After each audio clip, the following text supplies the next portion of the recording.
దేవుని మహిమ కలుగును గాక. ఆమేన్. దేవుడు ఇచ్చిన మహాకృపను బట్టి గుంకాల ప్రజల దగ్గర దేవుడు తీసుకొచ్చిన విధానాన్ని బట్టి ఇంతవరకు దేవుని రెక్కల చాట్ను భద్రపరిచి దేవునికి మహిమకరంగా మరి ప్రతి ఒక్కరిని నిలబెట్టినందుకు దేవుని వందనాలు చెల్లిస్తూ మరి దేవుని ఆరాధిద్దాము, దేవుని మహిమపరుచుకుందాము.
మహిమ కలుగును గాక. ఆమేన్.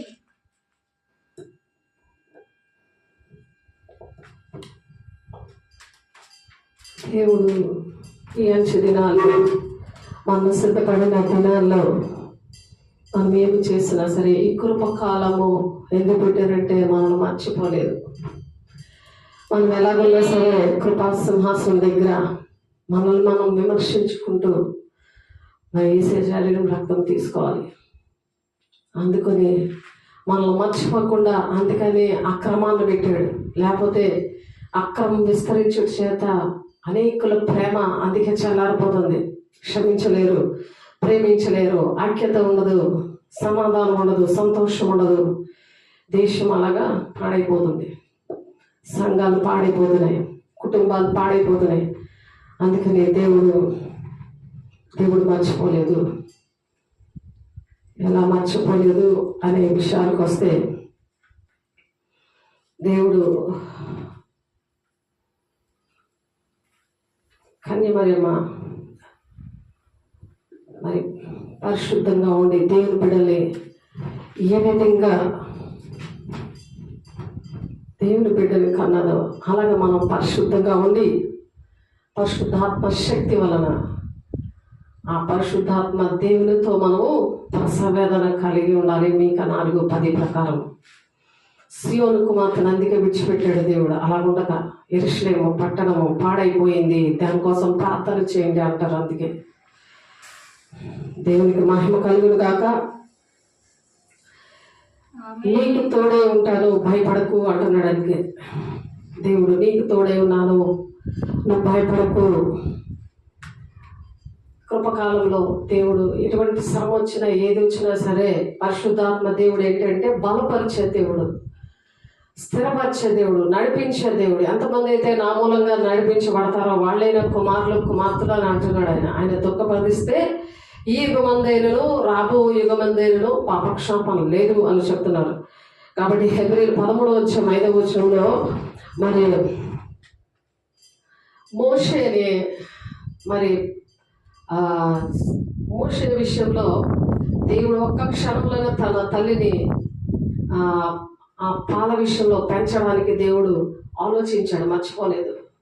హెబ్రీలు రాసిన పత్రిక 13:5 ఉన్నది. అలాగే దేవుడు పరిచారకులుగా పిలిచిన దేవుని బిడ్డల్ని దేవుడు మర్చిపోలేదు. నిమిషం కూడా ఆయన మర్చిపోడు. జన్మనిచ్చిన తల్లి మర్చిపోయినా సరే మరి మోషే విషయంలో అలా చేస్తాడు, మర్చిపోలేదు. అలాగే మనం ఎన్ని తప్పులు చేస్తున్నా సరే దేవుడు నా బిడ్డ చాచిన చేతులతో ఆయన దినమెల్లా కూడా ఆయన మరి మన కోసము ఎదురు చూస్తున్నాడు. మనము ఆయన దగ్గరికి వస్తామని, క్షమిద్దామని, మరి ప్రతి పాపమును శాపం నుండి దేవుడు విడిపిద్దామని ఆయన మరణం, ఆయన మన కోసం మన రక్తాన్ని ధారపోసాడు ఆయన. కాబట్టి యెషయా గ్రంథంలో 44:21 యాకోబు ఇశ్రాయేలు వీటిని జ్ఞాపకము చేసుకునము. యాకోబు ఇశ్రాయేలు ఇవి నువ్వు జ్ఞాపకం చేసుకో, నీవు నా సేవకుడువు, నేను నిన్ను నిర్మించాను. మనల్ని నిర్మించాడు దేవుడు పని విషయంలో. ఆయన పోలికతోనే ఆయన రూపంలో మనల్ని సృష్టించాడు. కానీ కుక్క లక్షణాలు, పంది లక్షణాలు, మరి జంతువులాగా ఒక మృగము, సింహం లక్షణాలు, ఎలుగుబట్టిలాగా అలాగా సృష్టించలేదు, పాములాగా సృష్టించలేదు దేవుడు. కాబట్టి ఆ గుణాలు ఉన్నట్టు కళల్లో చూపిస్తూ ఉంటాడు దేవుడు.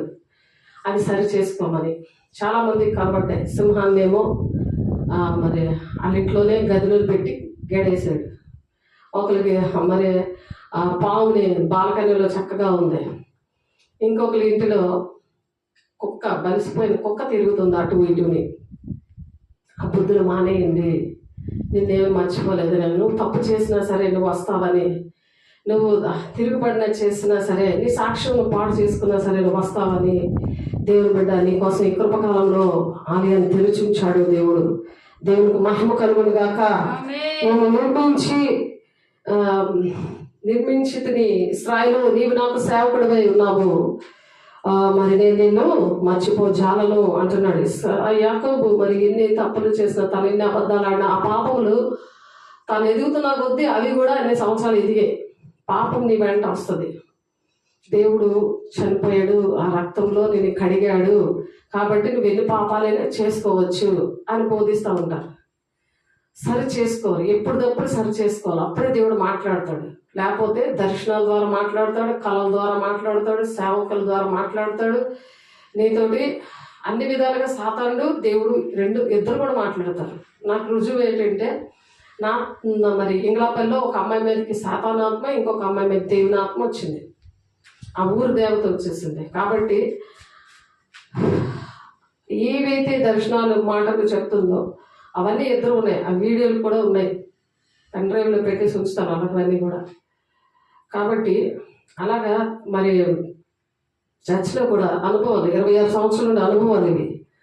మేడగది అనుభవం దేవుడు ఇచ్చారు, అటువంటి పరిచయం ఇచ్చాడు. అపోస్తల బోధలో పెంచుతున్నారు కాబట్టి దేవుడు సంఘములో దేవుని బిడ్డల్ని అపోస్తలుగా, ప్రవక్తలుగా, ఉపదేశకులుగా, కాపర్లుగా, బోధకులుగా సంఘ క్షేమాభివృద్ధి కోసం పరిశుద్ధులు సంపూర్ణులు అవ్వాలంటే, క్రీస్తు శరీరం క్షేమాభివృద్ధి చెందాలంటే వీళ్ళని అపాయింట్ చేశాడు దేవుడు. వాళ్ళ కోసం చెప్తున్నాడు కదా దేవుడు ఇక్కడ, నేను విడిచిపెట్టలేదు, నీవు నా సేవకుడివై ఉన్నావు, నేను నిన్ను మర్చిపోలేదు అంటున్నాడు. అలాగే యెహోవా నిన్ను ఆశ్రయించే వారిని నువ్వు విడిచిపెట్టువాడు కావు. నువ్వు ఆశ్రయించాలి, నువ్వు ఎక్కడెక్కడో తిరగడం కాదు, దేవుడిని విడిచిపెట్టి లోతు బారిలో ఉప్పు స్తంభం అయిపోవడం కాదు, లోకంలో చూడకూడదు.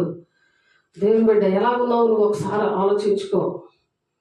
దేవుడు పిలిచాడు మనల్ని, నేను పిలిచాడా? ఏ విషయంలో? నువ్వు ఏ విషయంలో అయితే నిన్ను దేవుడు ఆయన కృప ద్వారా నిన్ను రక్షించుకున్నాడో ఆ సాక్ష్యాన్ని, అటువంటి ప్రజలు ఆ సాక్ష్యమును ప్రకటించడం బట్టి అనేక మంది రక్షించబడతారు. ఆ సాక్ష్యాన్ని నువ్వు పాడు చేసుకోకూడదు, అలా పాడు చేసుకోకూడదు అని చెప్తున్నారు దేవుడు.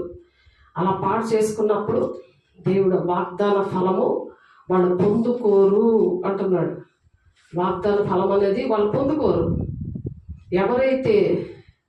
ఎవరు పొందుకుంటారో వాగ్దాన ఫలము అని మనం నేర్చుకుంటున్నాము ఈరోజు. కాబట్టి చూడండి, ఫిబ్రవరి రాసిన పత్రిక 11:39-40 వచనాలు చూడండి. తర్వాత ఫిలిప్పీలు రాసిన పత్రిక 1వ అధ్యాయం చూద్దాము. రాసుకోండి చక్కగా. దేవుని సాక్షిగా ఉండండి. దేవుడు ప్రణాళిక చెప్పిన తండ్రి చిత్తాన్ని ప్రతి ఒక్కరు కూడా నెరవేర్చినప్పుడే దేవుని రాజ్యానికి వెళ్తారు. కాబట్టి మనం ఈ అంచె దినాల్లో మరి దేవుడు అనేక మంది ద్వారా దేవుడు ఇవి వినిపిస్తున్నప్పుడు కొంతమంది వింటారు, వినరు, కొంతమంది నిర్లక్ష్యంగా ఉంటారు. కానీ ఆ నిర్లక్ష్యం ఎంత ప్రమాదమో వాక్యము వింటే అర్థమవుతుంది. ఎఫెసీయులకు రాసిన పత్రిక 1వ అధ్యాయం 1వ వచనము.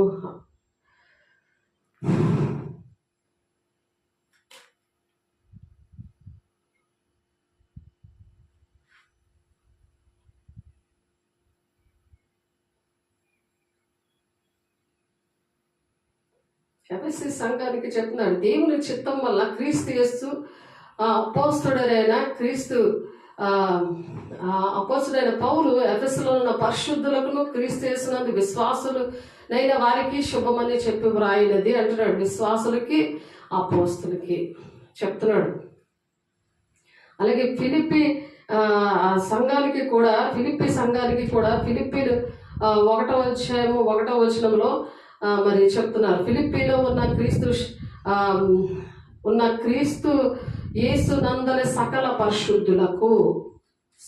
పరిశుద్ధులు వాళ్ళు ఏంటంటే వాళ్ళు ఏర్పరచబడ్డారు. ఎందుకనంటే వాళ్ళ దేవుని రాజ్యానికి వచ్చి అనేక మందిని విశ్వాసుల్ని తీసుకురావడానికి, అనేకమైన ప్రజలు అన్ని జనులు ఏంటి నీకు తెలిసిన వాళ్ళందరికీ కూడా చెప్పడానికి ఒక ఫ్యాకల్టీగా దేవుడు ఏర్పాటు చేశారు. కుటుంబంలో తండ్రి తల్లి ఎలాగుంటారు పిల్లలందరూ బాగు చేయడానికి, ఆ విధంగా ఇక్కడ ఫిలిప్పీ సంఘంలో 1వ అధ్యాయంలో 1వ వచనంలో యేసునందలి సకల పరిశుద్ధులను, అధ్యక్షులను, పరిచారకులను, క్రీస్తు యేసు దాసులైన పౌలును తిమోతియును శుభమని చెప్పి వ్రాయినది. పౌలు తిమోతిగా దేవుడు చర్చిలో పవర్ఫుల్గా ఉంటారు, సేవకులతో ఉంటారు. వాళ్ళు ఏలియాకి ఎలీషా లాగా, మోషే అహరోన్ లాగా, పౌలు తిమోతి లాగా అలాగా ఉంటారు. వాళ్ళు అటువంటి వారికి దేవుడు నిన్ను విడిచిపెట్టను, వాళ్ళు పరిగెడుతుంటారు. 100 మంది ఓపికతో పరిగెడుతుంటాడు, గురి ఎత్తుకే పరిగెడుతుంటారు. ఆ మధ్యలో శ్రమైన, ఖడ్గమైన, హింసను, ఉపద్రవమైన ఈ ప్రేమ నుండి ఎడబాపునా అనే ఒక గోల్ మీద పెట్టుకొని వాళ్ళు పరిగెడుతూ ఉంటారు. కాబట్టి అటువంటి వారికి ఎవరెవరు పరిశుద్ధులు అనమాట. పరిశుద్ధులు, అధ్యక్షులు, పరిచారకులు వీళ్ళని దేవుడు ఏర్పాటు చేసుకొని సంఘంలో మొదటి దినము నుండి ఇదివరకు సువార్త విషయంలో మీరు నాతో పాలువారై ఉండుట చూచి మీరు ఈ సత్క్రియను ఆరంభించిన వాడు యేసుక్రీస్తు దినము వరకు దాన్ని కొనసాగించునని రూఢిగా నమ్మచును అని అంటున్నాడు పౌలు.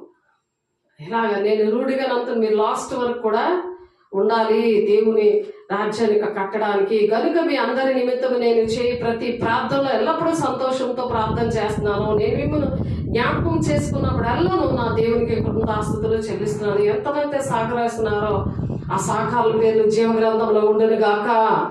అలాగా నేను కృతజ్ఞతాస్తుతులు నేను చెల్లిస్తున్నాను అంటున్నాడు దేవుడు. నా బంధకములు ఎందును నేను స్వార్థ పక్షంలో వాదించుడు ఎందును దాన్ని స్థిరపరచుడు ఎందును మీరందరూ ఈ కృపలో నీతికు నాతో కూడా పాలువారి ఉన్నారు గనుక నేను మిమ్మల్ని హృదయంలో ఉంచుకొని ఉన్నాను. హృదయాల గుండెల్లో పెట్టుకున్నాడట పౌలు. కొంతమంది దేవుని పిల్లల్ని గుండెల్లో పెట్టుకుంటారు. బయట ఉంటే మంచిదా, గుండెల్లో దేవుని గుండెల్లో సేవకుల గుండెల్లో ఉంటే మంచిదా? గుండెల్లో పెట్టుకున్నాడంటే ఇక్కడ పౌలు. కనుక నేను మిమ్మల్ని నా హృదయంలో ఉంచుకొని ఉన్నాను, ఇందుచేత మిమ్మల్ని అందరినీ గూర్చి ఇలాగ భావించిన నాకు ధర్మమే. మీకోసం నేను ఇలా భావించుకోవడం నాకు ధర్మమే. క్రీస్తు యేసు యొక్క దయారసమును బట్టి మీ అందరి మీదే నేను ఎంత అపేక్ష కలిగి ఉన్నానో దేవుడు నాకు సాక్షి. ఎంత అపేక్షిస్తున్నానో మీరు అలా ఉండాలని, దేవుని గుండెల్లో సేవకుల గుండెల్లో ఉండాలని నేను ఎంత ఆశపడుతున్నానో దానికి దేవుడే సాక్షి. దేవుడు నా పరిచయం ఎంత మందినో ప్రేమించి ఎన్ని వరాలు ఇచ్చారు, ఎన్ని అద్భుత కార్యాలు చేశాడు. వాళ్ళతో మాట్లాడుతున్నాడు. ఇప్పుడు మంచం కింద కొంచెం కింద పెట్టుకొని సియోను కుమార్తె నేను నిన్ను విడిచిపెట్టాను అన్నట్టుగా ఉండకూడదు. సరి చేసుకొని రా అని అంటున్నాడు దేవుడు. యెషయా గ్రంథంలో 1వ అధ్యాయము కింద 8వ వచనంలో ఉన్నది. మీరు శ్రేష్టమైన కాలంలో వివేచింపగలవారొకటుకు మీ ప్రేమ తెలివితోనూ సకల విధములైన అనుభవ జ్ఞానముతోనూ కూడినదే. అంతకంతకు అభివృద్ధి పొందవలని మీరు అలాగ అభివృద్ధి పొందాలి, మీరు అలా ఉండాలి, దేవుడు బిడ్డలుగా మీరు ఉన్నారు కదా అని అలా దీవిస్తున్నాడు పౌలు గారు. ఇందువల్ల దేవునికి మహిమయు స్తోత్రమును కలిగినట్లు మీరు యేసుక్రీస్తు వలన నీతి ఫలములతో నిండి కొనిన వారే క్రీస్తు దినం ఒక దినము అని ఇందాక హిందీ పాట పాడుకున్నాం. ఆ ఒక్క దినం వస్తుందట, లెక్క చూస్తాడట ఆయన. జీవ గ్రంథంలో వాళ్ళ పేరు ఉంటుంది ఆ లెక్కలో. ఇక్కడ మధ్యలో కట్ చేసిన వాళ్ళని కూడా అక్కడ కట్ చేస్తాడు. ఎందుకంటే జీవ గ్రంథంలో పేరు ఉండదు. నువ్వు దేవుని ఆలయాన్ని కట్ చేసావు, సేవకులు కట్ చేసావు కదా, స్కిప్ చేయడం అంటారు ఇప్పుడు స్టైల్గా. కాబట్టి వారే క్రీస్తు దినమునకు నిష్కపటలను నిర్దోషులను కావాలని నేను ప్రార్థన చేస్తున్నాను. అలాంటి వాళ్ళు నిష్కపటంగా ఉంటారు, పరిశుద్ధంగా నిర్దోషులుగా ఉంటారు. వాళ్ళ దోషం ఉండదు. ఎందుకంటే ఏసే శరీరం రక్తం రోజు తీసుకుంటారు, సేవకులతో ఉంటారు. ఏసైతో ఉన్నప్పుడు వాళ్ళ రోగం వచ్చింది, తర్వాత మేడగదంలో ఆయన గుణాలు వచ్చేసాయి. ఈ భూలోకం అంతా కూడా అప్పుడు ఇలా ఉందంటే ఏసైని కోట్ల మంది ఏసైని నమ్ముకున్నారంటే మరి హాస్పిటళ్ళు, మరి హాస్టళ్ళు, మరి ఏవి చెప్పుకున్నా క్రిస్టియన్స్ అన్ని కూడా దేవుని బిడలే చేశారు. ఎక్కడ నువ్వు మరి కరెంట్ కొనుక్కున్నాయనేటి, మరి చంద్రమండలం ఫస్ట్ వెళ్ళాయనేటి, ఎవరైనా సరే ఫస్ట్ వాళ్ళే ఉన్నారు. వాళ్ళ ద్వారానే, వాళ్ళ పేర్లు చూస్తే మీరు క్రిస్టియన్స్ పేర్లే, దేవుని బిడ్డల పేర్లే అవి. ప్రతి ఒక్కరు కూడా భక్తులు కూడా, అన్నిల్లో భక్తులు కూడా, మరి గాంధీ గారు ఏంటి, మరి వివేకానంద స్వామి ఏంటి, వీళ్ళందరూ కూడా చాలా మంది ఇప్పటికీ కూడా దేవుడు మాటలు అనేవి మర్చిపోలేకపోతున్నారు. సినిమా యాక్టర్స్ దగ్గర నుంచి అందరూ కూడా. ఎందుకంటే దేవుడు మరి అటువంటి బిడ్డలు అందరూ కూడా నిష్కపటలు నిర్దోషులు కావాలని మరి ప్రార్థిస్తున్నాడు ఇక్కడ పౌలు గారు. నిర్దోషులుగా అలాంటి వాళ్ళు ఉండాలని, సగంలో ఉండిపోకూడదు. లేకపోతే సగంలో ఉండిపోతే ఇటు దేవుడు, అటు సినిమాలు, అటు దేవుడు నా పని నేను చేసుకుంటాను, ఇటు పాపము కావాలి, ఇటు నాకు పరిశుద్ధత కూడా కావాలి. ఇటు అపవిత్రాత్మక కూడా కావాలి. అపవిత్రంగా ఉంటాను, కాసేపు పరిశుద్ధంగా ఉంటాను అని ఉండకూడదు. అలాంటి వాళ్ళకి వాగ్దాన ఫలం పొందుకోలేరు, అంటే దేవుని రాజ్యానికి రాలేరు. సహోదరులారా, నాకు సంభవించిన సువార్త మరి ఎక్కువగా ప్రబలం ఒకటకై సమకూడనని మీరు తెలుసుకున్న కోరుచున్నాను. ఎక్కువ సువార్త అనేది నాకు దేవుని యొక్క భారం అనేది, దేవుని యొక్క వాగ్దానం అనేది, దేవుని పిల్లలు రక్షించాలని ఇలాంటి భారం నాకు ఉంది. ఎలాగనగా నా బంధకములు క్రీస్తు నిమిత్తమే కలిగినవని ప్రేతోర్యం సేనలోని వారికి అందరికి తక్కిన వారికి అందరికి స్పష్టమాయను. మరియు సహోదరులైన వారిలో ఎక్కువ మంది నా బంధకముల మూలముగా ప్రభునందు స్థిర విశ్వాసము గలవారే నిర్భయంగా దేవుని వాక్యం బోధించుటకు మరి విశేష ధైర్యం తెస్తుంది అంటున్నాడు. ఈ బంధకాల్లోని అంటే ప్రకటించలేని పరిస్థితులు, మరి ఏది కూడా అనుకూలము కాని పరిస్థితులు, అటువంటి బంధకాల్లో కూడా దేవుడు ప్రకటించడానికి విశేష ధైర్యము మరి అటువంటి వారు తెచ్చుకున్నారట. ఈ దినాల్లో కూడా అటువంటి ధైర్యం దేవుడు ఇచ్చాడు, లేకపోతే ఈ ప్రాంతాల్లో చేయలేము. 8 ఏరియాలు కూడా ఇప్పుడు చేస్తున్న ఏరియాలు కూడా ప్రకటించలేని ఏరియాలు అలాంటివి, అక్కడ ప్రకటించలేరు. అటువంటి ఏరియాలో దేవుడు సహాయం చేస్తున్నందుకు దేవునికి మహిమ కలుగును గాక. కొందరు ఎలా చేస్తారంటే గొప్పతనాల కోసం అసూయ తట్టి వాళ్ళకి ఎంతమంది ఉన్నారు చర్చలో కాబట్టి మాకు ఎంతమంది ఉండాలి కాబట్టి అవి పంచాలి, ఇలాగా గ్రోత్ అలా చేయాలనుకుంటారు. కానీ పరిశుద్ధాత్మలు పొందుకోవాలి, వీళ్ళకి వాక్యం రావాలి, వెళ్ళి శిష్యులుగా వాడబడాలి, వీళ్ళు సర్వలోకాన్ని వీళ్ళు శిష్యులు చేయాలి, విశ్వాసులుగా కాదు శిష్యులుగా చేయాలి అని అనుకోవట్లేదు. మొత్తం 28వ అధ్యాయంలో 18-19 వచనాలు అవే ఉన్నాయి. కాబట్టి కొందరు అసూయ చేతను కలహ బుద్ధి చేతను మరికొందరు మంచి బుద్ధి చేతను క్రీస్తును ప్రకటిస్తున్నారు. కానీ వారైతే నా బంధకములతో కూడా నాకు శ్రమ తోడు చేయవాలని తలంచుకొని శుద్ధ మనసుతో కాక కక్షతో క్రీస్తును ప్రకటిస్తున్నారు. కొంతమంది ఎలా ఉంటే మంచిది ఆలోచించండి. అందుకే వాగ్దాన ఫలము పొందుకోలేదు. హెబ్రీయులకు రాసిన పత్రిక 11:39-40 వచనాల్లో ఉందన్నమాట. వీరైతే నేను సువార్త పక్షంలో వాదించుటకు నియమింపబడి ఉన్నానని ఎరిగి ప్రేమతో ప్రకటించుచున్నారు. ప్రేమతో ప్రకటించాలి, మనం వాదించుకోవడం కాదు. సువార్త పక్షంలో వాదించడానికే మేము నియమించబడ్డాము అని డిబేట్లు పెట్టుకోకూడదు, మనం వాదించకూడదు అని చెప్తుంది వాక్యం. అయిననేమి మిష చేతనే కానీ సత్యము చేతనే కానీ ఏ విధము చేతనే క్రీస్తు ప్రకటింపబడుచున్నాడు, అందుకే నేను సంతోషిస్తున్నాను. ఎలాగోలాగా అవనేలే అని వదిలేస్తున్నాం మనం. అందుకే ఎలాగల దేవుని మాటలు రానివ్వండి, ఏ గొడవతో అని ఎలాగవుతాయని ఎలాగోలాగా చేస్తున్నారు కదా, దేవుని పని అనేది జరుగుతుంది కదా అని ఒక సంతృప్తి అనేది ఆనాడు పౌల్లో కూడా మనలో ఎలాగుందో అలాగే ఉంది.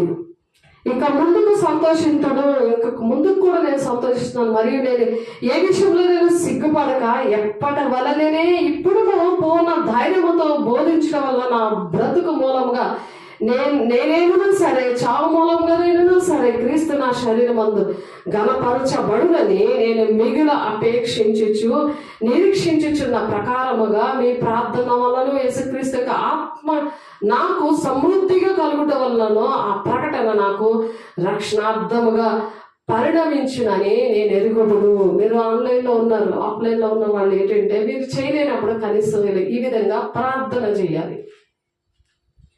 ప్రార్థన ఇది మరి పౌలు గారు ఆ ప్రార్థన వల్ల ఈ యేసుక్రీస్తు యొక్క ఆత్మ నాకు సమృద్ధిగా ఉండాలని మీరు ప్రార్థన చేయాలి. ప్రకటిస్తున్నవారు ఎవరైతే శ్రమపడుతున్నారో సంఘములో మీరేమి చేయలేనప్పుడు కనీసం ప్రార్థన సహాయమైనా మీరు చెయ్యాలి. నా మట్టికైతే బ్రతుకుడు క్రీస్తే చావైతే లాభమే అంటున్నాడు. అంటే బ్రతుకుడ క్రీస్తు కోసం బతుకుతాను, కానీ చావైతే మాత్రం మంచి లాభం అన్నమాట. ఇంకే గొడవ ఉండదు. అది అని చెప్తున్నాడు. అయినను శరీరముతో నేను జీవించుటే నాకున్న పనికి ప్రతిఫల సాధనమైన ఎడల నేనేమి కోరుకుందునో నాకు తోచలేదు. నేనేది కోరుకుందామో అనుకుంటే నాకేమి తోచట్లేదు, కానీ ఈ రెండిటి మధ్యలో ఇరుకునబడి ఉన్నాను. ఇక్కడేమో దేవుని పని ఉంది, దేవుని రాజ్యానికి వెళ్ళిపోతే ఎంత బాగుంటుంది, ఎంత స్పీడ్గా ఎంత బేగి వెళ్ళిపోదామని ఉంటుంది దేవుని బిడ్డలకి. ఎందుకంటే ఎప్పుడు ఆరాధిస్తూ దేవునితో గడపడానికి అక్కడే ఎక్కువ ఇష్టపడతాము. కానీ ఇక్కడ కొంతమంది నశించిపోతున్నారు. ఇంకా నేను కొంతసేపు ఉంటే ఇంతమంది రక్షించబడతారు కదా అని ఈ రెండిట్ల మధ్యన నేను ఇరుకుడు పడ్డాను అంటున్నాడు పౌలు గారు. చూసారా, అలా ఉందా మీకు? నాకైతే అలాగే ఉంది. రెండిట్ల మధ్యన ఇరుకుపడ్డాం. ఇక్కడేమో నశించిపోతారు, ఇక్కడ మనం లేకపోతే కొంతమంది నశించిపోతారు. దేవుడు అప్పచెప్పిన గ్రామాలు, కుటుంబం ఏంటి, మరి ఆత్మీయ బిడ్డలు ఏంటి, నశించిపోతారు. దేవుడి రాజ్యానికి వెళ్ళిపోవాలనే ఉంటుంది. కాబట్టి ఇక్కడ పౌలు అదే మాట్లాడుతున్నాడు. అయినను నేను శరీరమందు నిలిచుండుట మిమ్మల్ని బట్టి మరి అవసరమైనది, మరియు ఇట్టి నమ్మకము కలిగి నేను మరలా మీతో కలిసి ఉండుట చేత నన్ను గురించి క్రీస్తు చేసినది మీకున్న అతిశయము అధికమగునట్లు మరి మీరు విశ్వాసం నందు అభివృద్ధియు ఆనందమును పొందు నిమిత్తము నేను జీవించి మీ అందరితో కూడా కలిసి ఉందని నాకు తెలియదు. దేవుడి పిల్లలతో కలిసి ఉండాలని ఉంటుంది నాకు ఎప్పుడు ఆశ. అలాగే పౌలు ఇలాగా మాట్లాడుతున్నాడు. దేవుడి పిల్లలతో ఉంటే ప్రశాంతంగా ఉండదు కదా. అవిశ్వాసులకి విశ్వాసులకి పొత్తు కుదరదని అందుకే దేవుడు రాశారు, నేను వచ్చి మిమ్మల్ని చూచినను రాకపోయినను మీరు ఏ విషయంలోనూ ఎదురించు వారికి బెదరక అందరూ ఒక్క భావంతో సువార్త విషయ పక్షమున పోరాడచ్చు ఏక మనసు గలవారే నిలిచి ఉన్నారని నేను మిమ్మల్ని గురించి ఉన్నలాగా మీరు క్రీస్తు సువార్తకు తగినట్లుగా మీరు ప్రవర్తించండి. మీరు హైదరాబాద్లో కొంతమంది ఉన్నారు, మార్గ వలసలో కొంతమంది ఉన్నారు, మరి అరకులో కొంతమంది ఉన్నారు, ఇంగ్లాపల్లిలో కొంతమంది ఉన్నారు, కలకటాలో కొంతమంది ఉన్నారు, ఇలా కొంతమంది ఉన్నారు, ధరంపూర్లో, అరకు వ్యాలీలో ఇలా కొంతమంది ఉన్నారు. వాళ్ళు ఏంటంటే వాళ్ళు ఎలా ఉండాలంటే క్రీస్తు సువార్తకు తగినట్లుగా ప్రవర్తించబడుతున్నాడు దేవుడు. అలా ప్రవర్తించబడుతున్నాడు దేవుడు. కాబట్టి అలా పౌలు చెప్తున్నారు, అట్లు మీరు బెదరకుండుట వారికి నాశనమును మీకు రక్షణ కలుగుననుటకు సూచన ఉన్నది. ఇది దేవుని వల్ల కలుగునదే. దేవుని వల్ల అది దేవుని వల్లే కలగాలి. అందుకనే దేవుని శక్తిని మనం ఆశ్రయించాలి. వాక్యము సేవకులతోటి ఉండాలి. ఎలాగా మీరు నాయందు చూచినట్టు నాయందు ఉన్నదని మీరిప్పుడు గెలుచున్నట్టు పోరాటము మీకును కలిగి ఉన్నందున క్రీస్తు యేసునందు విశ్వాసం ఉంచడం మాత్రమే కాక ఆయన పక్షమున శ్రమ పడుటయు ఆయన పక్షము మీకు అనుగ్రహించబడింది.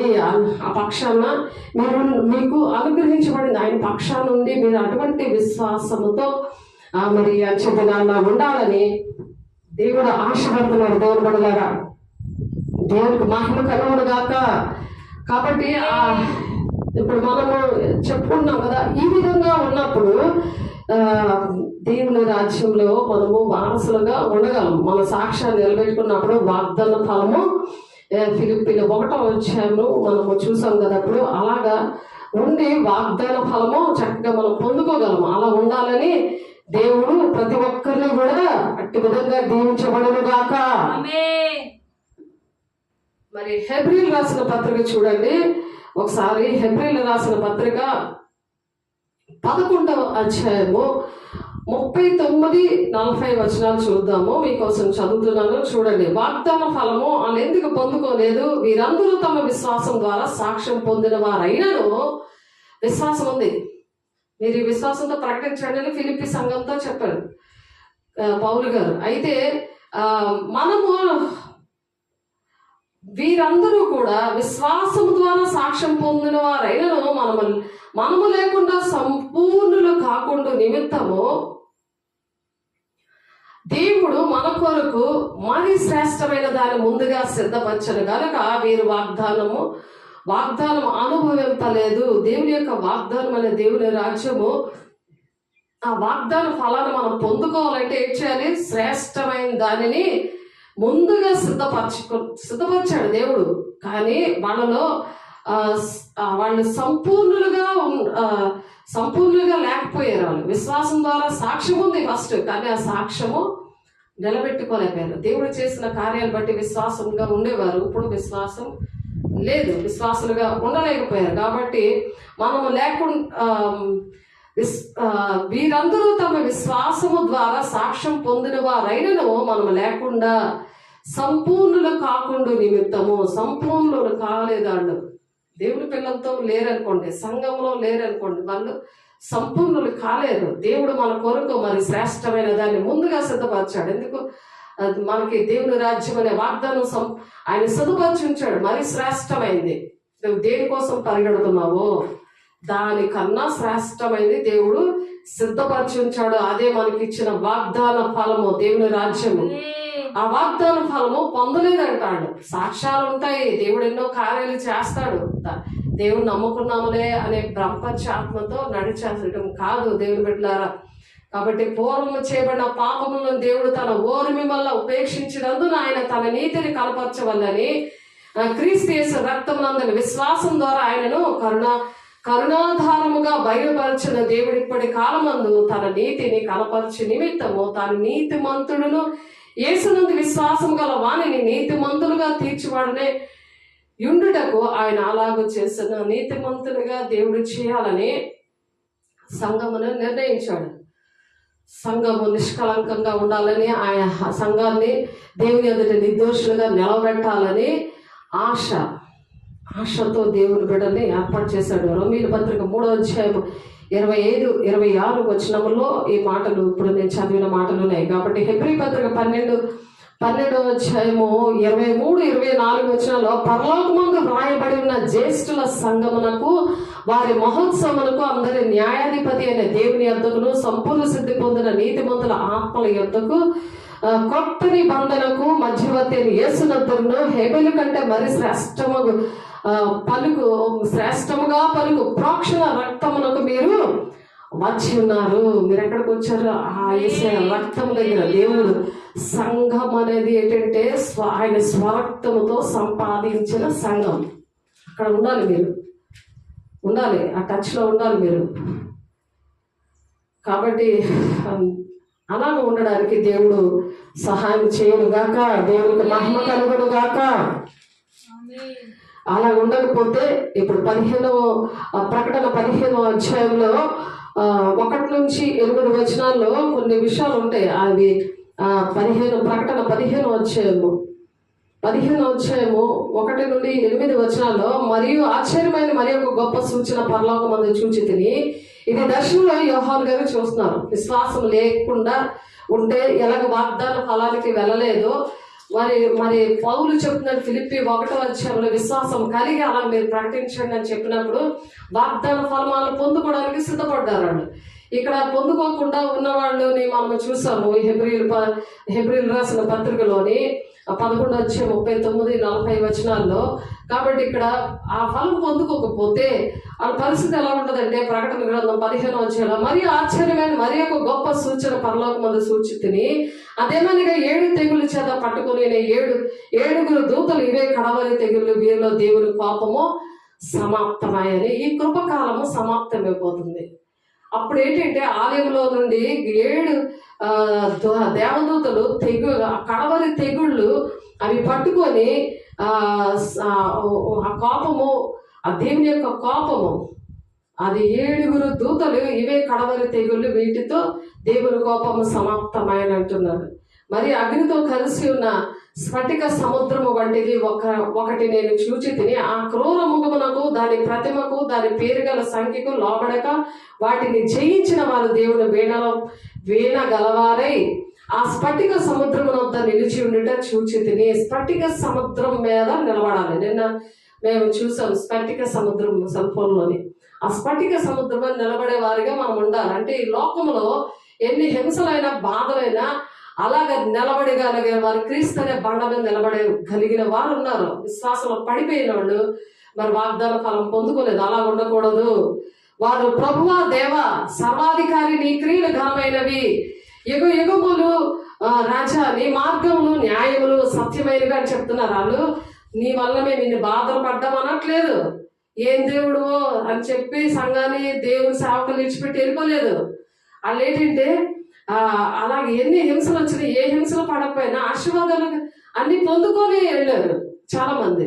వాళ్ళు ఎక్కడ పడితే అక్కడ ఆ చర్చిల్లో దూరిపోయారు.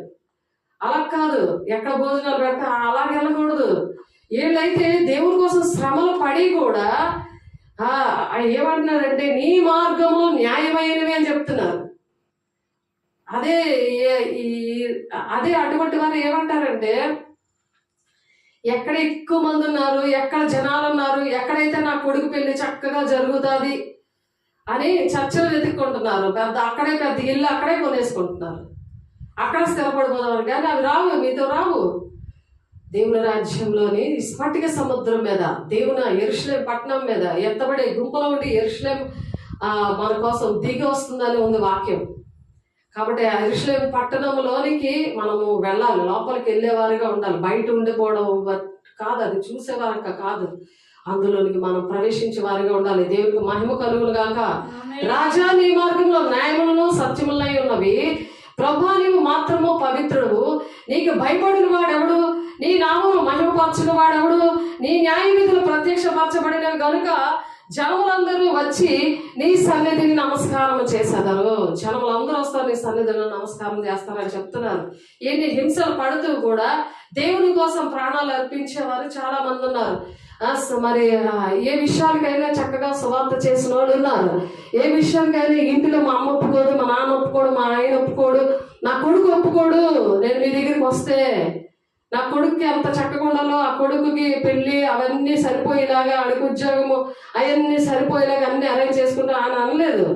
ఇక్కడ దేవుడు మరి దేవునికి ఇష్టమయంగా ఉండే ఆలయం పక్కన కరెక్ట్గా సెలెక్ట్ చేసుకుంటున్నారు. ఇక్కడ జనములందరూ వచ్చి నీ సన్నిధిని నమస్కారం చేసేద్దరు అని చెప్పుచు దేవుని దాసుడు మోసే కీర్తని, గొర్రెపిల్ల కీర్తని పాడుతున్నారు.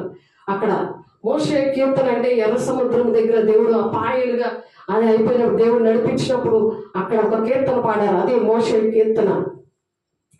ఇక్కడ గొర్రెపిల్ల కీర్తన అంటే యేసు రక్తము ప్రతి పాపములను విడిపిస్తుందని, వేసే రక్తంతో యేసు రక్తమని ఇలాంటి పాటలు ఎన్ని ఉన్నాయి. అలాంటి పాటలు గొర్రెపిల్ల కీర్తనలు పాడుతున్నారంట. అలా విడుదల రావడానికి వేసే రక్తం ద్వారా కదా విడుదల వస్తుంది.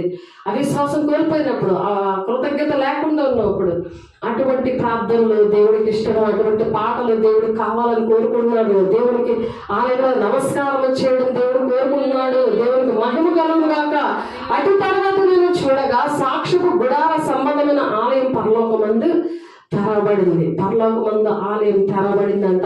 యోహాను గారికి 7 తెగులు చేత పట్టుకొని ఉన్న ఆ 7 దూతలు నిర్మలమును ప్రకాశమానమైన రాతిని మరి ధరించుకొని, నిర్మలమైన ప్రకాశమైన రాతిని అంటే దాని అర్థం ఏంటంటే ప్రాచీన ప్రతుల్లో నార బట్టలు అనమాట. దాని అర్థం నార బట్టలు ధరించుకుని రొమ్ముల మీద బంగారు దట్టీలు కట్టుకున్న వారే ఆలయంలో నుండి వెలుపలికి వస్తున్నారు. వాళ్ళు ఆ 7 దేవదూతలు కూడా వెలుపలికి వచ్చి, అప్పుడు ఆ 4 జీవుల ఒక జీవి యుగములు జీవించు దేవుని కోపముతో నిండిన 7 బంగారు పాత్రలు ఆ 7 దూతలకు ఇచ్చారట. ఆ 7 బంగారు పాత్రల్లోని మరి అంతగా దేవుని మహిమ నుండి ఆయన శక్తి నుండి వచ్చిన పొగతో ఆలయం అంతా నింపబడిపోయింది. పొగతో. అందుకే ఆలయంలో ప్రవేశం ఉండదు. ఈ కృపకాలంలో ఆలయంలో ప్రవేశం ఉంది. ఈ దేవుని యొక్క ఉగ్రత పాత్రలు పట్టుకున్న దేవదూతలు మరి ఆ పాత్రలు పట్టుకున్న 7 తెగులు సమాప్తి వరకు ఆలయం మంది ఎవరు ప్రవేశింపజాలకపోయేనో. ఆ ఆలయంలో మన ప్రవేశం ఉండదు, తర్వాత ఎంట్రన్స్ ఉండదు. ఇప్పుడే ఎంట్రన్స్ దేవుని ఆలయం రావడానికి ఈ కృపకాలంలోనే. అందుకనే దేవుడు ఇప్పుడు రమ్మని చెప్తున్నాడు. దేవుడు ఈ కృపకాలంలో దేవుడు నిన్ను క్షమిస్తాడు, నిన్ను ప్రేమిస్తాడు, నిన్ను ఆశీర్వదిస్తాడు, రమ్మని చెప్తున్నాడు. దేవుని బిడ్డ ఎంతో నీ కోసము కన్నీరు అనే వేదనతో, కన్నీరుతో సువార్త ఇవన్నీ చేసిన వారు అన్ని కూడా దేవుడు వింటున్నాడు. అక్కడ ప్రతిదీ కూడా రాయబడి ఉంటది. కాబట్టి ఆ దేవుడు అందరికీ కూడా ఆ ధవల సింహాసనం దగ్గర అటువంటి అక్కడ నిలబెడతాడనమాట. కాబట్టి జ్ఞాపకం చేసుకోండి. ఆ సాతాను ముద్ర ఈ లోక ఆశల్లో మరి ఏది అవేమీ ఉండకుండా ఉన్నప్పుడు దేవుడు మరి ఆ వాగ్దాన ఫలం అనేది దేవుడు ఇస్తాడు. మనం ఏ పరిస్థితిలో ఉన్నాం, యేసు రక్తమే జయం అని చెప్పుకుంటూ ఆ విడుదల పొందుకోవాలి. అటువంటి పాటలు పాడుతూ దేవుని యొక్క ఉగ్రత పాత్రలు ఈ భూలోకంలో కుమ్మరించబడకుండా ఆ దూతలు ఆ కొమ్మరించినప్పుడు ఆ పొగ ఆలయంలో నుంచి ఆ ఆలయం అంతా నిండిపోతుంది అని చెప్తున్నారు. కాబట్టి దేవునికి ఇష్టంగా మనం ఉన్నప్పుడు ఆ తెగుళ్ళు ఇవన్నీ కూడా ఎక్కడ ద్వితీయోపదేశ కాండంలో 28వ అధ్యాయంలో ఉంటుంది. 14 వరకు 1 నుండి 14 వరకు ఆశీర్వాదాలు దేవుడి మాటలు విన్నప్పుడు, వినకపోతే 68 వచనాల దగ్గర అవన్నీ కూడా ఈ భూలోకంలోనే తప్పవు, పరలోకంలో కూడా ఈ ఉగ్రత అనేది దేవుని ఆలయం నుండి వస్తుంది అని చెప్తున్నారు. కాబట్టి దేవుని వాగ్దాన ఫలము అలా పొందలేదు అనమాట. కాబట్టి కృపాసింహాసం దగ్గర మనం ప్రతిరోజు కూడా విడుదల పొందుకోవాలి. అటువంటి విషయాలు ప్రకటన 16వ అధ్యాయంలో కూడా ఉన్నది. కాబట్టి క్రీస్తు కోసం శ్రమ పడేవారు ఎప్పటికీ కూడా ఓడిపోరు వాళ్ళు. కాబట్టి మనం క్రీస్తు విషయంలో మనం శ్రమ పడాలి. కాబట్టి ఆ దేవుని పెళ్లి కుమార్తెగా మనం సిద్ధపడాలి. ఇర్మియా ప్రవక్త చెప్తున్నాడు 3వ అధ్యాయం 2వ అధ్యాయం 32వ వచనంలో ఏం చెప్తున్నారంటే, కన్యక తన ఆభరణములను మర్చిపోతుందా? పెళ్లి కుమార్తెగా ఉన్నప్పుడు సమాధానం, సువార్తమైన సిద్ధ మనసు అనే జోడు, సత్యం అనే దట్టి, ఆభరణం, ఆ వడ్డాణం, సత్యం అనే దట్టి అంటే సత్య సువార్త ప్రకటించాలి. సత్య స్వరూపైన ఆత్మ వచ్చాడు, సర్వసత్యంలోకి నడుస్తాం. కాబట్టి ఆ వడ్డాణం మరుస్తుందా? మరవదు కదా. నువ్వు సత్య స్వరూపైన ఆత్మను పొందుకోవాలి, ఆ సర్వసత్యంలో నడిపించబడాలి. కాబట్టి పెండ్లి కుమార్తె తన వడ్డాణంలో మర్చిన అంటాడు, ప్రజలు లెక్కలేని దినములు నన్ను మర్చిపోయారు. లెక్కలేని దినాలు మర్చిపోయారు ప్రజలు. సత్యస్వరూపైన ఆత్మను పొందుకోక, సర్వసత్యంలోనికి నడవక అనేక మంది అలాగ మర్చిపోయారు. యెహోవాని ఆశ్రయించే వారిని నేను విడిచిపెట్టేవాడు కాదు అంటున్నాడు. దేవుడిని ఆశ్రయించినప్పుడు దేవుడు విడిచిపెట్టాడు. వాగ్దాన ఫలానికి దేవుడు తీసుకెళ్ళడం గాక. వాగ్దాన ఫలం అనేది మనం పొందుకుంటేనే, ఈ భూ సంబంధమైన వెతుక్కుంటే పొందుకోలేము, అటువంటి చింతలన్నీ పెట్టుకుంటే పొందుకోలేము. కాబట్టి దేవునికి చోటు ఇవ్వకపోతే అపవిత్రాత్మకు అప్పకు చెప్పేస్తాను అంటున్నారు. రోమా 1:24 ఆయనకి ఇవ్వాలి. అంత త్యాగం అనేది చేయాలి. దేవుడు ఎంత త్యాగం చేశాడు, నేను దేవుని కోసం ఏం త్యాగం చేశాను, ఏటి ఇవ్వగలిగాను, ఏటి చేయగలిగాను, మనం చేసిన ఎంత మన జీవితాంతం కూడా అంతం వరకు సహించేవాడే రక్షణ పొందుకుంటాడని ఉంది. మత్తయి 24వ అధ్యాయం 13వ వచనంలో. అలాగే జీవ కిరీటం ఇస్తారని ప్రకటన 2:10లో ఉంది. సహనం, రక్షణ ఏ రోజులో నుంచి అయిపోయేది కాదు, చిన్న పని చేస్తే అయిపోయేది కాదు, చనిపోయే వరకు, ఆయన వచ్చే వరకు కూడా అలా ఉండాలని దేవుడు ఆశపడుతున్నాడు. భ్రష్ట మనసుకి ఇచ్చేస్తాను, దేవునికి చోటు ఇవ్వకపోతే అని రోమా 1వ అధ్యాయంలోనే ఉంటుంది అక్కడ. మరి మొదటి దశలోనికి పత్రికలో కూడా ఉంటుంది అక్కడ, మోసపుచ్చే ఆత్మకు అప్పచెప్పేస్తాను అని చెప్పి. కాబట్టి అటువంటి ఆత్మలకు అప్పచెప్పినప్పుడు వారికి మనం ఎంత చెప్పినా సరే బుర్ర పని చేయదు. కాబట్టి ఎలా ఉన్నామో ఆలోచించాలి. యాకోబు, ఇశ్రాయేలు వీటిని జ్ఞాపకం చేసుకో అంటున్నాడు. ఇటువంటివన్నీ జ్ఞాపకం చేసుకో. ఇశ్రాయేలు 6 లక్షల జనాభా నడిపిస్తున్నా, నీకోదేమికి తెలియలేదు పరిశుద్ధాత్మ దేవుడు ఉన్నాడు అన్న సంగతి. నీటి మూలంగా ఆత్మ మూలంగా నువ్వు జన్మిస్తున్నాయి కానీ దేవుని రాజ్యంలో నీకు ప్రవేశం లేదు అని చెప్పాడు ఆయన. కాబట్టి నువ్వు జ్ఞాపకం చేసుకోను, నీవు నా సేవకుడు, నేను నిన్ను నిర్మించాను. ఇశ్రాయేలు, నీవు నాకు సేవకుడుగా ఉన్నావు, నేను నిన్ను మర్చిపోలేను, నేను మర్చిపోలేను, నేను మరలేదు, నేను మర్చిపోలేదు, నువ్వు సరి చేసుకో. ఇది కృపకాలం. దేవుని సన్నిధిలో నువ్వు సన్నిధి నీ విషయంలో బాధ్యత వహించు అని చెప్తున్నారు. లాస్ట్గా ఒక మాట చూసుకొని ముగించేద్దాము. లూకాసువార్త 14వ అధ్యాయంలో ఒక మాట ఉన్నది చూడండి. లూకాసువార్త 14వ అధ్యాయంలో సాకులు చెప్తా ఉన్నారట దేవుని విషయంలో చెప్తుంటే.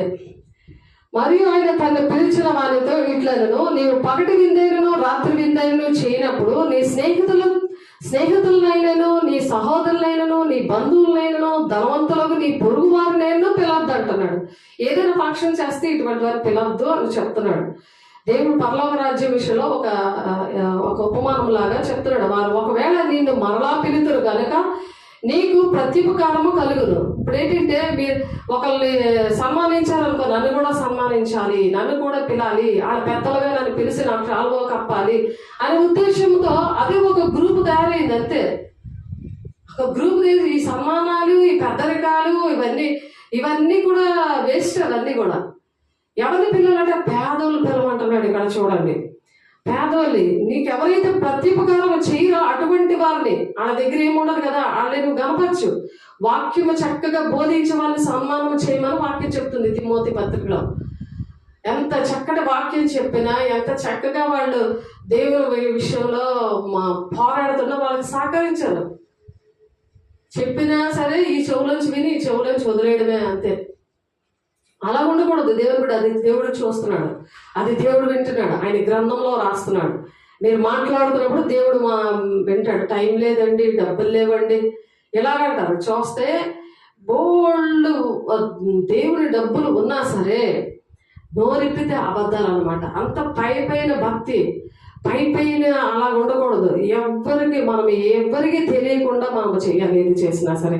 అయితే నువ్వు విందు చేయనప్పుడు బీదలను అంగహీనులను, కుంటి వాళ్ళను, గుడ్డి వాళ్ళను పిలువు అంటున్నాడు. ఎవరెవరిని?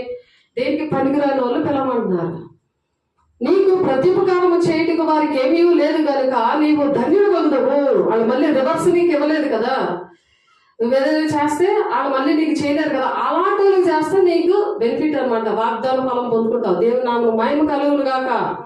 నాకు అందుకేనేమో పేదవాళ్ళ దగ్గర దేవుడు నాకు ఇచ్చారు, మళ్ళీ వాళ్ళు నాకు రివర్స్ ఏమి ఇవ్వరు. ఇంకా అది నాకు అటువంటి ఆలోచన కూడా రాదు.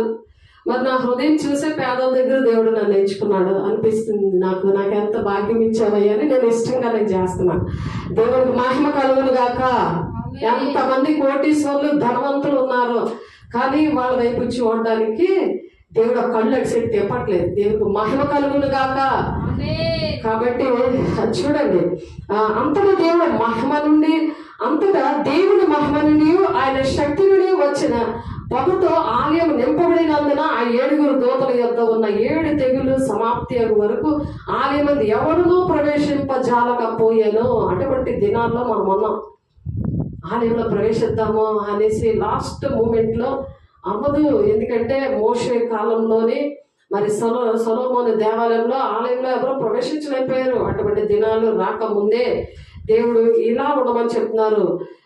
లోకాసువార్త 14వ వచనంలో మరి అలాగా ఎవరైతే నీకు ఉపకారం మళ్ళీ రివర్స్గా చేయరో, నువ్వేదైనా ఇస్తే దానికి 2 వంతులు వేసి ఇవ్వాలని ఆలోచిస్తారు. అతను ఇలా ఇచ్చాడు కదా, అతను ధనవంతుడు కదా, అలాంటి వాళ్ళతో నేను స్నేహం చేస్తే, అలాంటి వాళ్ళు నేను పెద్దగా పెడితే వాళ్ళు మళ్ళీ నాకు తెస్తారు, నాకు మళ్ళీ నన్ను కనపరుస్తారు అని మనుషులు ఘనపరచడమే చూస్తున్నారు. కానీ దేవునికి మహిమ తెద్దాము, దేవుని ఘనపరదాం అనే విషయాలు చూడట్లేదు.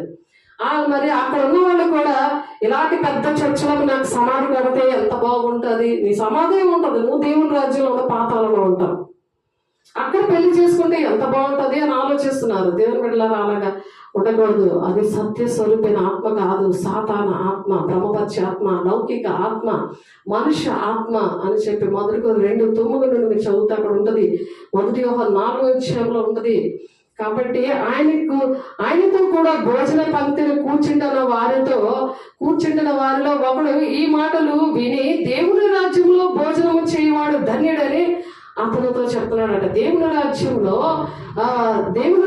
భోజనము చేయవాడు ధన్యుడని ఆయనతో చెప్పగా ఆయన అతనితో ఇట్లనను, ఒక మనుషుడు గొప్ప విందు చేయించి అనేకులు పిలిచాడంట.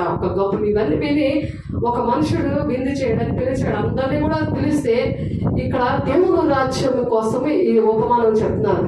దేవుని రాజ్యంకి ఇప్పుడు ఇన్ని మాటలు చెప్తుంటే ఈ అంచె దినాల్లో అనేక మంది అంచె దినాల్లో ఎలా ఉంటుంది, ఇప్పుడు అన్ని కూడా రెడీ అయిపోయి ఓన్లీ అంత్యక్రీస్తు రావడం ఒక్కటే లేటు కాబట్టి సిద్ధంగా ఉండాలి అని చెప్తుంటే వింటున్నారు, విడిచిపెడుతున్నారు. మరి ఎవరు చాలా మంది రెస్పాండ్ అవ్వరు. ఎందుకంటే ఇది ఏదో కథలాగా ఉంటుంది, లేకపోతే ఏదో చెప్పుకుంటున్నారులే అనుకుంటున్నారు. కానీ అలాగే ఇక్కడ అందుకే ఈ ఉపమానం అందుకే చెప్తున్నాడు. ఇక్కడ ఈ ఉపమానం చెప్పేసి దేవుడు ఈ మాటలు ముగించడానికి ఇష్టపడుతున్నారు. విందు కాలమందు అతడు ఇప్పుడు సిద్ధమై ఉన్నదని 2 పిలువబడిన వారితో చెప్పుడుకు తన దాసుని పంపాను. అయితే వారందరూ ఏక మనసుతో నెపములు చెప్పసాగిరి. ఏక మనసు వచ్చింది సైతాను గడికి. మరి దేవుని పిల్లలకు వద్దా? దేవుని పిల్లలకి ఏక మనసు వద్దా? ఎందుకంటే కాలం కొంచెమే ఉందని అలా పరిగెడుతున్నాడు. సాతాను పిల్లలందరూ కూడా ఏకమైపోయారు. ఇశ్రాయేల్ దేశాన్ని ఒంటరిగా చేసేసారు. అలా దేవుని పిల్లలు కూడా ఒంటరిగా ఉన్నా సరే ఒంటరైన వాడు 1000 మంది అవునని దేవుడు అందుకే చెప్పాడు. యెషయా 60:22 ఒంటరి మనిషిని 1000 మందిగా దేవుడు చేసే అంత్య దినాల్లో మనం ఉన్నాం. ఆ కాలం వచ్చేసింది, అది ఆ కాలంలో మనం ఉన్నాము. కాబట్టి నన్ను క్షమింపవల్లని నిన్ను వేడుకొనిచున్నాను అంటున్నాడు. అందరూ కూడా ఒకే నెపము, ఒకే కారణం చెప్తున్నారు, మాకు రాలేమని. అవే కారణాలంటే మరి ఒకడు నేను 5 జతల ఎడ్లను కొన్నాను, వాటిని పరీక్షింప వెళ్ళుచున్నాను, నన్ను క్షమింపవాలని వేడుకొనిచున్నాను. 5 ఎడ్లు కొన్నాడంట. అందుకే నేను క్షమించండి, నేను ఆ విందుకు రాలేను. ఎడ్లు కొంటే ఈ విందుకు రావడానికి ఎందుకు అంటే, అలాగే ఇప్పుడు పరలోక రాజ్యాన్ని వెళ్ళడానికి కూడా దేవుని పేరు నాకు అక్కర్లేదు, నేను అక్కడికే పరిగెట్టాలి అని నెపములు చెప్తారనమాట. నేను దూరము, నేను రాలేను, నాకు ఆ చర్చిలో మరి నాకు ఆ మాటలు నచ్చలేదు, ఈ కఠినమైన మాట ఎవరు వినగలడు అని దేవుని దగ్గర నుండి వెళ్ళిపోయిన వాళ్ళు మరి ఇంకెప్పుడు దేవుడి ముఖం చూడలేదంట.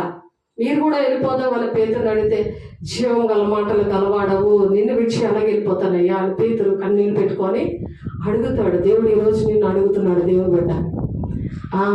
మరియు అది యోహాను 6:66 ఉంటుంది అన్నమాట. మరియు ఒకడు నేను ఒక స్త్రీని వివాహం చేసుకున్నానని ఇంకోటి సాకు చెప్తున్నాడు. స్త్రీని వివాహం చేసుకుంటే పరలోక రాజ్యంలో నీకు విందు జరుగుతుంది. ఇప్పుడు అక్కడ మధ్య ఆకాశంలో మనం ర్యాప్చర్లో వెళ్ళిపోతే, అక్కడ కన్నురెప్ప పాటలో వెళ్ళిపోతే పరలోక రాజ్యంలో విందు జరిగితే, ఆ విందులో నువ్వు దేన్ని త్యాగం చేసావో దాన్ని తగ్గట్టుగా నీకు నీ జీవితం అంతా కష్టపడినా నీకు ఆ కిరీటం దొరకదు. అందులో ఒక్కొక్క పొడి అన్ని కోట్ల రూపాయలతో ఉంటుంది. నువ్వు ఎన్ని ఆత్మలు రక్షిస్తావో ఆ కిరీటంలో అలాంటి పొడులు ఉంటాయి. ఎన్ని పొడులు ఉన్నాయో అన్ని ఆత్మలు రక్షించడం లెక్క. అలాంటిది తీసుకొని వస్తావు. అప్పుడు అక్కడికి వెళ్ళిన తర్వాత ఒక మూల ఎక్కడ పర్లోక రాజ్యం వెళ్ళేసరికి ఏదో గుడిసెలోనే ఎక్కడ పాటలో నుండి ఏ గిఫ్ట్ లేకుండా నువ్వు ఉంటే, మరి నీకన్నా పేదోళ్ళు వాళ్ళందరూ కూడా ముందుండి కిరీటంని పొందుకుంటూ ఉంటే అప్పుడు ఎంత షేమ్గా ఉంటుంది. నీకు అవన్నీ కూడా నా దేవుడు ఇవన్నీ వినిపించాడు, ఇవన్నీ ఎన్నో కార్యాలు నా జీవితంలో చేశాడు, కానీ నేను రాలేదు, నేను తీసుకోవడం, నేను పని చేయలేదు, ఎంత అభిషేకం ఉన్నా అభిషేకం పోగొట్టుకున్నాను, సేవకులతో లేను, నేను ఆ మాటలు వినలేదు, విని కూడా విడిచిపెట్టినట్టు ఉన్నాను అని బాధపడడం కన్నా, దేవుడు ఉన్నతమైన స్థితి ఇక్కడ భూలోకంలో ఎక్కడ అలాంటి స్థితే ఉండదు. అటువంటి రాజ్యం ఎక్కడ కూడా ఉండదు. యుగగాలు ఉండే ఆ రాజ్యము నాకు వెళ్ళాలని దేవుడు నేను ప్రేమించి మాట్లాడుతున్నారు, మనల్ని ప్రేమించి మాట్లాడుతున్నారు. అప్పుడే దాసుడు తిరిగి వచ్చి ఈ మాటలు తన యజమానికి తెలియచేయగా, ఆ ఇంటి యజమానుడు కోపపడి, నేను త్వరగా పట్టణపు వీధుల్లోనికి సందుల్లోనికి వెళ్ళి, దేవుడు ఏం చెప్తున్నారు, ఇలా సాగులందరూ చెప్తుంటే దేవుడు ఎవరిని పిలుస్తున్నాడు తెలుసా, దేవుని రాజ్యానికి. అప్పుడు దాసుడు తిరిగి వచ్చి ఈ మాటలు తన యజమానికి తెలియజేయగా, దాసుడు అంటే పాస్టర్, దేవా ఎంత చేస్తున్నా ఏం వినట్లేదయ్యా, ఇన్ని కార్యాలు చేసినా ఈయన వినట్లేదు, వీళ్ళు భూముల సంబంధం ఎదుర్కొంటున్నారు, ఇక్కడే స్థిరపడిపోయినట్టు ప్లాన్లు వేసుకుంటున్నారు, నీ రాజ్యానికి రావడానికి ఇష్టం లేదయ్యా, ఆ పెళ్లి కుమార్తెలాగా ఉండడానికి పెళ్లి విందులో ఉండడానికి ఇష్టం లేదయ్యా అని సేవకులు అలాగా వెళ్ళి చెప్తుంటే, ప్రార్థన చేస్తున్నారు కదా వాళ్ళ కోసం, మరి ఎన్ని చెప్పలే వినకపోతే, అయితే ఆ ఇంటి యజమానుడు కోపపడి, నీవు యజమానుడు ఎవరు, యేసే తండ్రి అనే దేవుడు, ఆయన కోపపడి ఏం చేశాడు, నువ్వు త్వరగా పట్టణపు వీధుల్లోనికి సందుల్లోనికి వెళ్ళి బేదలను, అంగహీనులను, అంటే కాలుండి చేయలేని వాళ్ళు, చెయ్యండి కాలు అలా ఎవరు పట్టించుకోరు కదా, పేదవాళ్ళు ఎవరు పట్టించుకోరు కదా, అంటే అలాగా దేవుడు అలాంటి వారిని పిలుస్తున్నాడు. చూడండి, ఆ విందుకి త్వరపడి పట్టణ వీధుల్లోనికి సందులోనికి వెళ్ళి బేదలను, అంగహీనులను, గుడ్డుగారిని ఇక్కడికి తోడ్కొని రమ్మని దాసులతో చెప్పాడు. చూడండి, పేదలుగా ఉంటే మంచిదా, గొప్పలుగా ఉంటే మంచిదా చెప్పండి.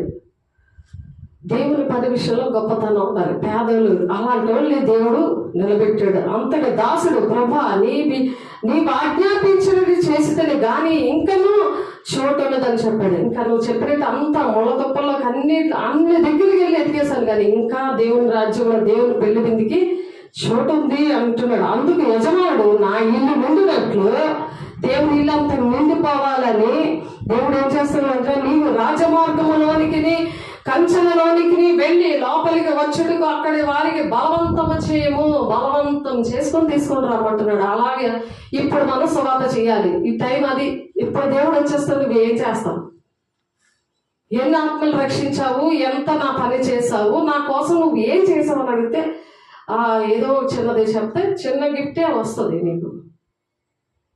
ఉన్నతమైన గిఫ్ట్, ఉన్నతమైన స్థితి, ఉన్నతమైన ఇక్కడ ఎలాగైతే పాకలు అవి ఉన్నాయో, పెద్ద పెద్ద బిల్డింగ్లు ఎలాగున్నాయి అక్కడ కూడా అంతే. కాబట్టి అక్కడ ధనం సమకూర్చుకోవాలి మనము. అటువంటి పరిస్థితులు దేవుడు మనకి ఇచ్చిన కాక ఏలైనా పిలవబడిన ఆ మనుషుల్లో ఒకడు నా బిందు రుచి చూడడని మీతో చెప్తున్నాను. ఇప్పుడు వరకు అంతమందిని పిలిచాను కదా, సువార్తికులు పిలిచాను, ప్రవక్తలు, ఉపదేశకులు, కాపర్లు, బోధకులు, ఎంతమంది నేను పిలిచాను, అటువంటి వరాలు ఇచ్చాను, అవన్నీ పాడు చేసుకున్నారు. అంత అభిషేకం అంతా పాడు చేసుకున్నారు. దేవుని బిడ్డ అలా పాడు చేసుకుని ఉన్న వాళ్ళని వాళ్ళు ఈ బిందుకు రారు, ఆ బిందులోని ఏది రుచి చూడరు అని కన్ఫర్మ్ చేశాడు దేవుడు. ఈ కృపకాలంలో నువ్వు ఎప్పుడైతే క్షమించమని వచ్చావో, మళ్ళా నేను దేవా నువ్వు ఇచ్చిన పిలుపుని బట్టి నేను నడుస్తాను, నువ్వు నాకు ఏ పని అప్పచెప్పవో అది చేస్తాను, ఇంకే వాక్యం పట్టుకుని నేను ప్రార్థన చేయమన్నాడు, ఆ పని నేను చేస్తాను, ప్రసవేదన కలిగి ఉంటాను, నన్ను శత్రువు నుండి నన్ను విడిపించు, దుష్టుడిని నన్ను విడిపించు, నా కుటుంబాన్ని, నా సంఘాన్ని, నా దేశాన్ని రక్షించు అని చెప్పి నువ్వు ప్రార్థన చేసినప్పుడు జన సమూహములు ఆయనతో కూడా వెళ్ళుచున్నప్పుడు ఆయన వారి తట్టు తిరిగి ఎవడైనా అద్దకు వచ్చి తన తండ్రిని, తల్లిని, భార్యను, పిల్లలను, అన్నదమ్ములు, అక్కచెల్లెలను తన ప్రాణులతో సహా ద్వేషించకుంటే వాడు నా శిష్యుడు కాలేరడు అని చెప్తున్నాడు. ద్వేషించమన్నాడా, ప్రేమించుకొని అంతటా ఉండిపోమన్నాడా? దేవుని కన్నా ఎక్కువ ప్రేమించుకోడు. ఎవడైనా నా అద్దకు వచ్చి తన తండ్రినైనను, తల్లినైనను, తల్లిని, భార్యను, పిల్లలను, అన్నదమ్ములను, అక్క చెల్లెళ్లను, తన ప్రాణమును సహా, నీ ప్రాణాలు తెగించి చేసేది దేవుడికి ఇష్టమైన పని. అది దేవుడు కొంతమందికి అప్పచెప్తారు. అటువంటి వారిని అభిషేకిస్తాడు. కాబట్టి మరి ఎవడైనా తన సిలువను మోసుకొని నన్ను వెంబడింపని ఎడల వాడు నాకు శిష్యుడు కానేరడు. మీద ఎవడైనా అలాగా శిష్యుడిగా మనం ఉండాలి. కాబట్టి దేవుడు లెక్క అనేది మొదట లెక్క చూచుకొనడా అంటున్నాడు అత్యంత వచనంలో. అలా లెక్కలో దేవుడు చూస్తాడు ప్రతిదానికి. మనకు అప్పచెప్పిన పని, మనకి ఇచ్చిన అభిషేకం, నీకు ఇచ్చిన మంచి సేవకుల విషయంలో నువ్వేంటి, ఎంతమందిని రక్షించావు, నీకేంటి చూపించాను, నేను సన్నిధంతా నిండినట్టు చూపించాను. దేవుడు ప్రకాశంతో, తేజస్సుతో దేవుడు కనబడ్డారు. అలాగే నీకు అన్ని కూడా చూపిస్తే నువ్వేం చేసావు అని చెప్తున్నాడు. నువ్వేం చేసావు, దేనికోసం పరిగెడుతున్నావు అని అంటాడు దేవుడు. కాబట్టి దేవుడు రాకడ కోసం అలా సిద్ధపడాలి. దేవుడు అటువంటి వారికి ఇక్కడ యోహాను 3:34 దేవుడు కొరత లేని ఆత్మనిస్తాడట. వాళ్ళకి ఇంట్లో పనులు చేసుకుంటారు, బయట పనులు చేసుకుంటారు, అన్ని పనులు చేసుకుంటారు, డబ్బులు లేకపోయినా సరే, ఏమి లేకపోయినా సరే వాళ్ళు చక్కగా బ్రతకడానికి దేవుడు కృపను ఇచ్చిన గాక. ఆమేన్. 34 ఏలైనా దేవుడు తాను పంపిన వానికి కొలత లేకుండా ఆత్మను అనుగ్రహించును గనుక. దేనికోసం నేను పంపించాడు? దేవుని రాజ్యాన్ని కట్టడానికి. ఒక కుటుంబాన్ని సహకారంగా ఉంచితే నువ్వు వాళ్ళ విగ్రహంగా నువ్వు చేసుకోకూడదు. నీ ఉద్యోగం ఇస్తే అంతవరకు, ఉద్యోగం ఇచ్చినంత వరకు చాలా చాలా దేవునికి నక్కవి నేను చూపించి నేను చేస్తానని నిలబడి దేవుడే మోసం చేసావు సేవకులు అనుకుంటున్నావు. దేవుని బిడ్డ అలాగే దేవుడు తాను పంపిన వానికి కొలత లేకుండా ఆత్మను అనుగ్రహించును. తండ్రి కుమారుని ప్రేమించుచున్నాడు గనుక వాళ్ళు ఏంటి కొలత లేకుండా ఆత్మను అనుగ్రహించినప్పుడు ఆయన దేవుని మాటలే పలుకుతారట. దేవుడు మాటలే నోట్లోంచి వస్తాయి, ఇంకొక మాట రాదు. నేను చేస్తాననే మాట వస్తుంది. దేవుని పరిచయ విషయం నేను చేస్తాను, నేను ఉన్నాను అనే మాట వస్తుంది. అలాగే దేవుడు తన పంపిన వారికి కొలత లేకుండా ఆత్మను అనుగ్రహించిన కనుక ఆయన దేవుని మాటలే పలుకును. తండ్రి కుమారుని ప్రేమించిన వాడు కనుక ఆయన చేతికి సమస్తం కూడా దేవుడు ఆ విధంగా అప్పగించాడు.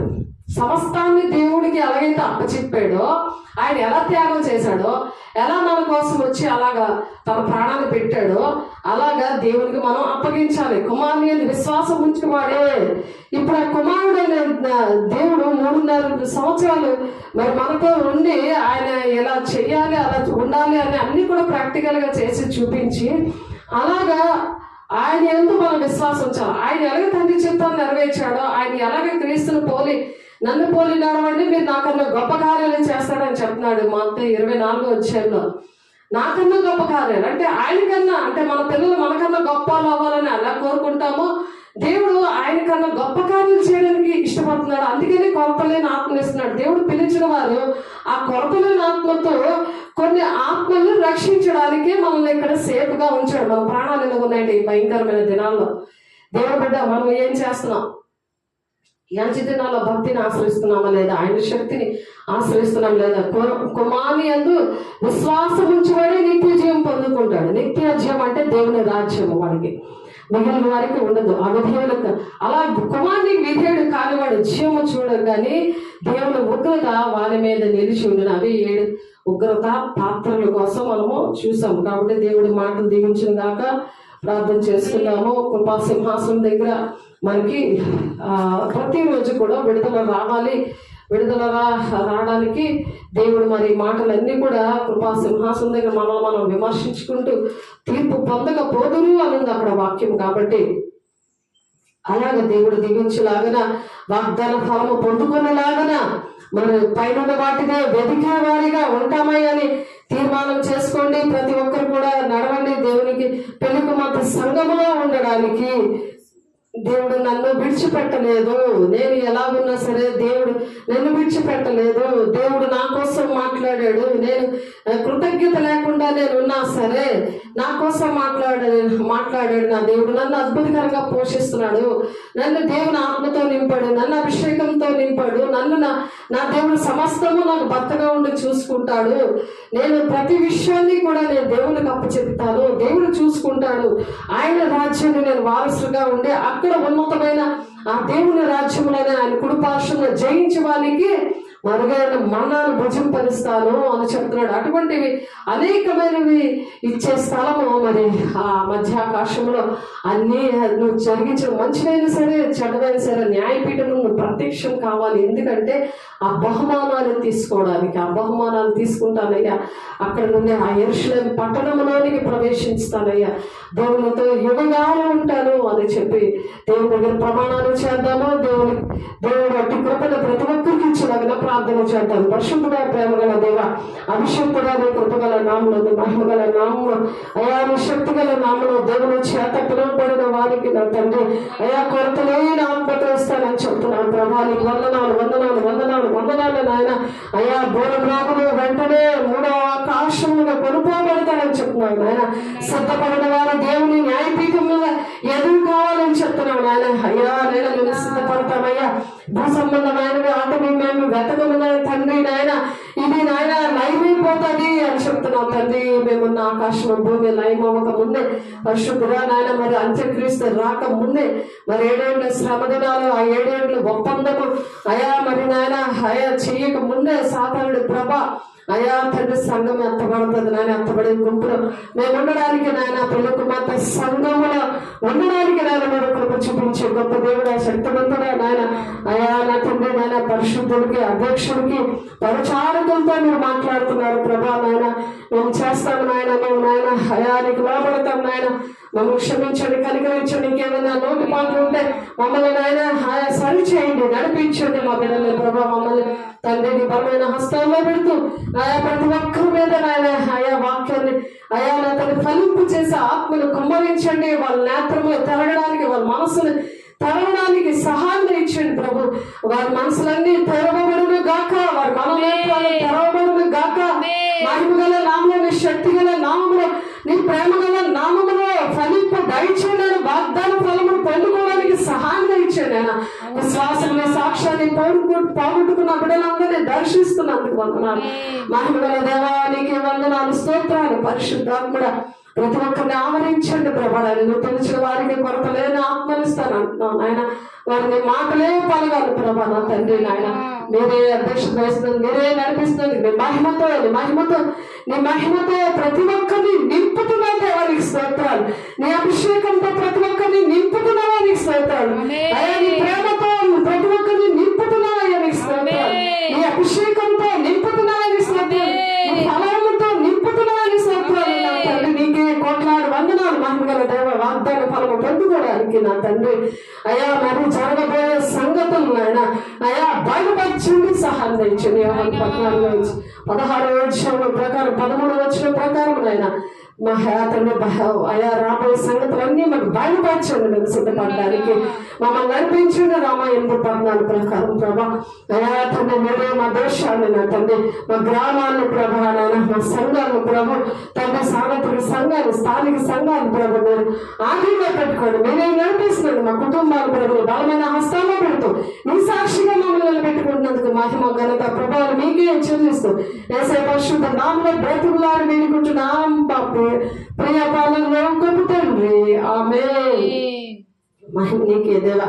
దేవునికి మహిమ కలుగును గాక. తండ్రి కుమార పరిశుద్ధాత్మ త్రియేక దేవుని నామములో ప్రతి ఒక్కరు కూడా దీవించి ఆశీర్వదించండి. మీరే మహిమ ఘనత ప్రభావం చెల్లిస్తూ యేసయ్య పరిశుద్ధ నామ బ్రతుకులాడి వేడుకుంటున్నాం తండ్రి ఆమేన్. దేవునికి మహిమ కలుగును గాక. దేవుడు మిమ్మల్ని దీవించి ఆశీర్వదించును గాక. ఆమేన్ ఆమేన్.